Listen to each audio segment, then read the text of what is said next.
Sure. Same-sex couples? They are counted, as everyone is, self-reported. So if a same-sex couple has married, they will report the head of the household and the relationship. His partner or her partner will be spouse if they're married. If they're not married, they will report unmarried partner. Okay. Interracial couples? Each person's race is reported for that person. So if the head of the household is black and the spouse is American Indian, they will both be reported as the proper race. Okay.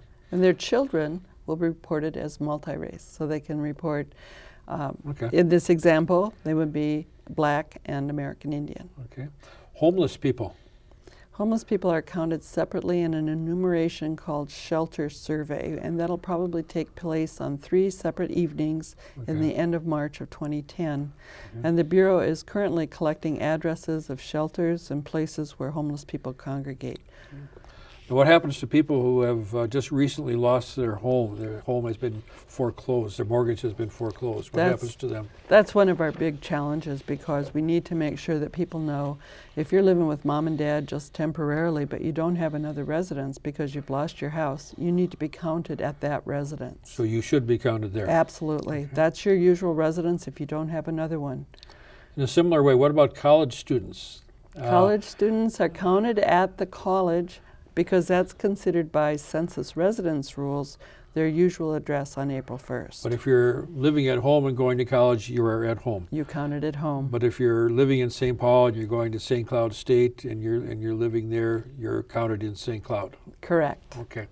So many parents don't like that, but that's the official census rule. Okay. Undocumented workers. We count everyone. Everyone is counted. According to the Constitution, we count every person living in the United States. So there is no distinction and nothing on the questionnaire about immigration status or citizenship status. Okay. And people in the military? They're counted if they're on active duty, and many of our National Guard members are on active duty. They're counted at their residence of record in the military's record.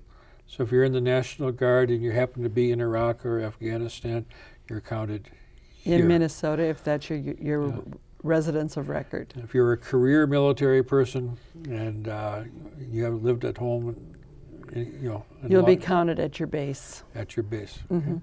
And people who might be recovering from a hip operation or a knee operation and are in in the hospital or in a transitional care unit, where are they counted? They should be counted at their usual residence because they're just there temporarily. So they are at home. They will be returning home, and that's their usual residence. So even if you are in a transition care unit for a month, we'll say, you should still count. Report your normal address, and you should fill out your questionnaire that comes to your house. Okay.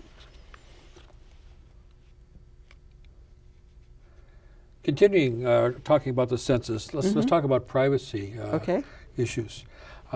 Is the census data shared with the police? No. No. With the INS? No. Immigration and... It's now called ICE, but... Yeah, okay. Immigration and Customs Enforcement. Customs Enforcement, yeah, okay. Internal Revenue? No. So if you owe any money, that's nothing to do with, with this. The court system? No. So if you're behind on alimony payments? No. That's not a concern. The census data. That's not a concern of the Census No, it Bureau. is not. Okay. So why do you have to provide names? The names on a are census used form? as a cross-check. So for example, if I report that my daughter lives at my house, but she reports that she's in college in Wisconsin, they want to make sure that she's only counted once. And that's one of the ways they can use as an edit. Okay. Now we mentioned there are a lot of government programs that are dependent upon census data. Can you name names?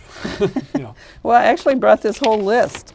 Oh, wow. Community development block grants are based on census data. Child care mandatory matching funds for child care. Medical assistance is based on census data. Foster care payments are based on census data. Many economic development programs use census data. Housing and urban development has many programs that are based on population counts. The list, and this is probably not conclusive, but it's a page and a half long, and so there's probably that's just a beginning, 100 or 150 programs on that. Yes, yes. So yes.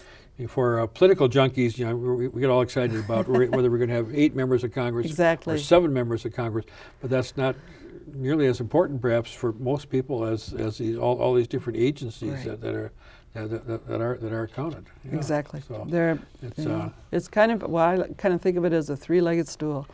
You have that political aspect, so we have political power based on census, and we have money based on census, and then we have data. And that data is used by all sorts of organizations for planning and other purposes. So it really is a 3-part way of looking at how important the census is. So to have accurate census data is a way to make sure that your federal dollars are being spent wisely. That's true. I mean, this cuts down on that's very true. Programs that should receive more money than they have, or programs that are receiving too much money because of faulty data. Yes. So if you want your money spent wisely, then you should be sure to complete the census. That's another good reason to do it. Yeah.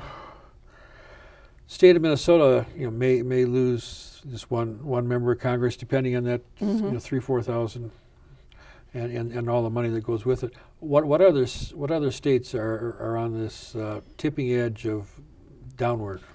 I believe California, New York, Maryland, to name just a few. Missouri is also in danger of losing a seat. Our friends in Iowa?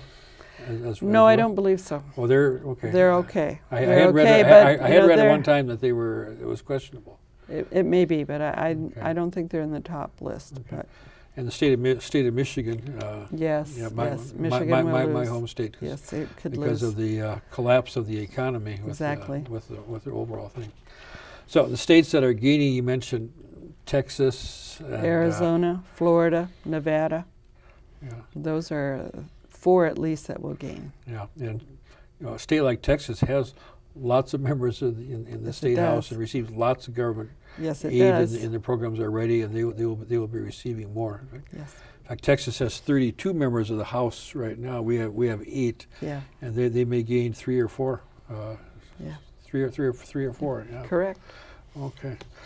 Now you mentioned the difficulties of in the inner city neighborhoods, particularly. What is the size of the different populations in the metropolitan area? Approximate I can give numbers. you the size of some of the ethnic communities for the state as a whole. Okay, state as a whole will be fine. I think the Latino population, the most current estimates are between 210 and 220,000 in the state of Minnesota. The black population is a bit larger than that, and that's a population that's been changing a great deal over the last 15 years with immigration from Africa. So we have a more diverse black or African American population than most states do. Yes. The American Indian population is somewhat less than 100,000, close to 100,000, and it depends on how you count, because many people in the American Indian community reported multi-race. Okay, so if you count multi-race, people who counted themselves as American Indian and another race, the total is about 100,000. And we have Hmong and Somali at large numbers as well. Hmong about 60,000. My estimate of Somali is about 40,000 currently, but it's very hard to do an estimate of those populations. Okay. But so I always give myself a big margin of error. So our ACE director, Roger Carlson, is about to cut his own throat or about to cut my throat. I'm not sure which.